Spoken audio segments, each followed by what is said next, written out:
No, it's not Pushpa.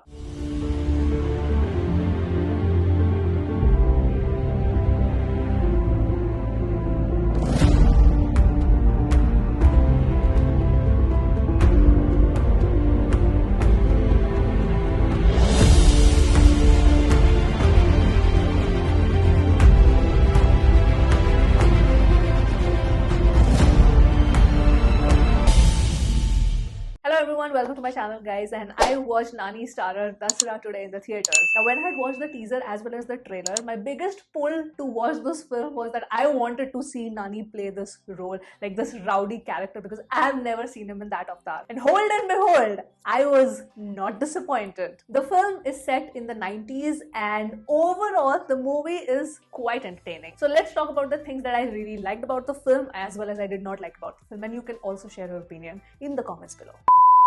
Number one, the songs. I mean, the songs are not bad. The songs, when I hear them independently, are quite good. It's just that the songs in the film was slowing down the narrative for me. The placement of the songs were just there as fillers and it was not really taking the narrative forward, and I personally was just waiting the songs to get over so that we can move on to the story. The only exception to this for me is the first song where the intro titles are happening and the song is explaining how the ban on the alcohol, which happened in Andhra Pradesh, how it is affecting the entire village and how everybody is not able to work and they are literally craving for that alcohol because in that particular village, Virlapalli, the alcohol consumption, especially for the men, was extremely critical. Like, that is their lifeline over there. That entire song, the lyrics, as well as the way it has been picturized with that one guy moving in the cycle and kind of explaining what is happening in the village after the ban of the alcohol, I think that was really done well. But besides that, the other songs, I was just waiting for them to get over. Number two, certain action scenes VFX. Now this is a very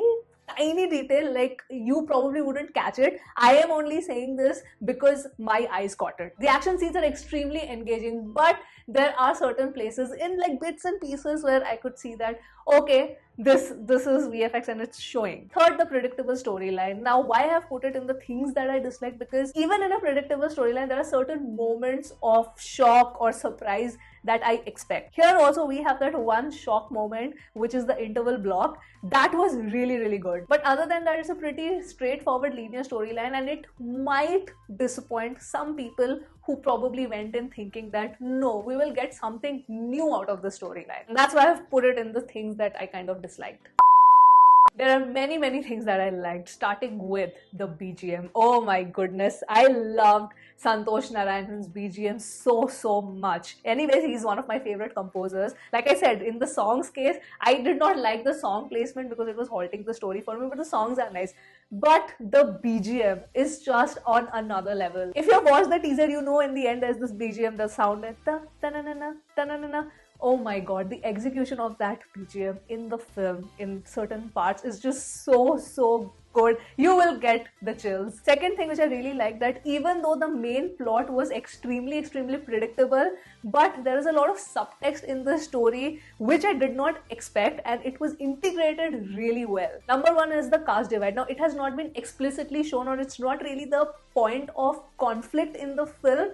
It is somewhat, but the way it has been integrated into the main plot is exceptionally well. The subtlety with which the caste divide is actually shown in the film and depicted in the film, I really appreciated that. Also, another subplot which was integrated really well in the storyline is the village politics. Like how that one alcohol take-up plays such a crucial role. And also there's a very beautiful scene that is added where it talks about, you know, the women voting in the village. I really like that. Third, the cinematography and the color grading. In fact, for color grading, I was a little dicey because when I'd watched the teaser as well as the trailer, I was thinking that, okay, the entire movie in this is in the CPI-ish tone, so I don't know if it will be too overwhelming to the eyes. But it's nothing like that. I think the movie is color graded really well, considering that this village is right, you know, surrounding all the coal mines. And cinematography, certain shots are just so beautiful, especially of the climax scene.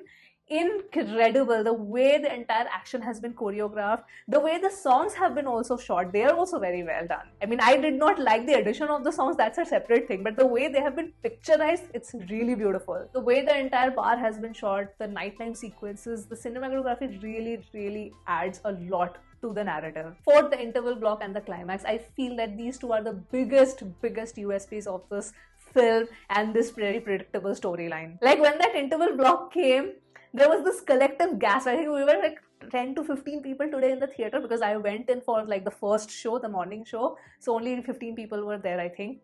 And when that interval block happened, there was this collective gasp, and we were like all like, oh, you could hear that in the entire theater, and everything went silent. Also, one thing which I really liked about that entire sequence which leads to the interval block is that there is no background score. It's only the surrounding sound that has been used, and that actually makes the entire series of events much more impactful. And that is why Santosh Narayanan is one of my favorite composers out there, because he just knows where to add and where not to add music. Then the climax sequence, in that one scene where, okay, it's really not a spoiler, but that one scene where Nani just, picks up all those knives, I guess. He just does this and all the knives fall.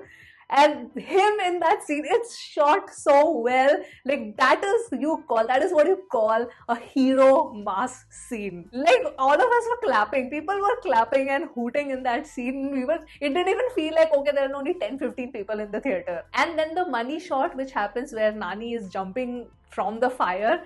It's a tad bit unrealistic, and I feel that the VFX there is also a little bit off, but I think the emotion with which that scene is acted out, I really loved Nani in that. Next thing which I really liked is the direction. Now this is Srikanth Orela's first film, and I think he did a fabulous job. Even if the story is predictable, because he has himself written the story, he's the writer as well, how he executed it is of prime importance here, because he took a predictable storyline, he added really cool subplots, and made a very engaging watch for the viewer. This is an example of how you can take a predictable story and still make it extremely engaging for the audience. I will be looking forward to his future ventures for sure. Last but not the least, performances.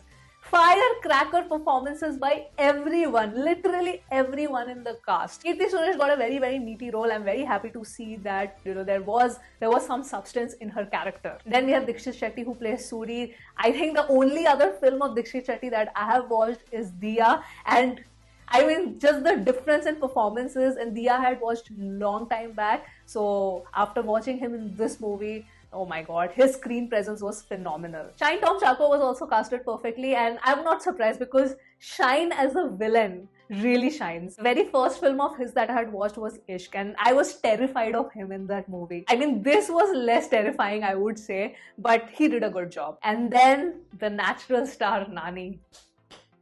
A lot of people are saying this is his career best, though for me, I think I would still put Jersey in the top of all the films of Nani that I've seen. Jersey and this one, both of them, both are very different roles, but let's not discredit the beautiful acting that he did in Jersey. But here, as I said before, for me the biggest pull was to watch Nani play this kind of role, and he did not disappoint. He is called Natural Star for a reason, and he has proved that he can be such a good rowdy action hero. And keeping the action aside, I think he was absolutely amazing in emotional scenes, which is literally his biggest strength. In the end, I would like to say that if you just want to be entertained, go watch this film. Nani fans are in for a treat. The only thing is that you will not be really surprised with the story. Like, the story is extremely predictable. So if you're really looking for nuances in the storyline, it's not there, but you'll find a lot of nuances in the acting. The movie also has a little bit of symbolism with the festival of Dasara, and the names of the main character, Vanilla,